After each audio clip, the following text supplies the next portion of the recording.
আজকে এই ছড়াটা পড়ব। Hop a little, hop a little, jump a little, 1 2 3। Hop মানে এক পায়ে লাফানো, জাম্প মানে লাফানো, দু পায়ে লাফানো,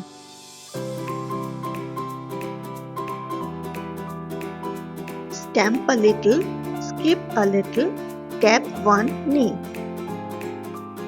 স্ট্যাম্প মানে জোরে পা ঠোকা, স্কিপ মানে বারবার লাফানো, বাচ্চারা যেরকম বারবার লাফায় সেটা স্কিপ। আর ট্যাপ মানে হালকা আঘাত করে আওয়াজ করা। নি আর লিটল মানে কি? ছবির সাথে ওয়ার্ডগুলো ম্যাচ করবে।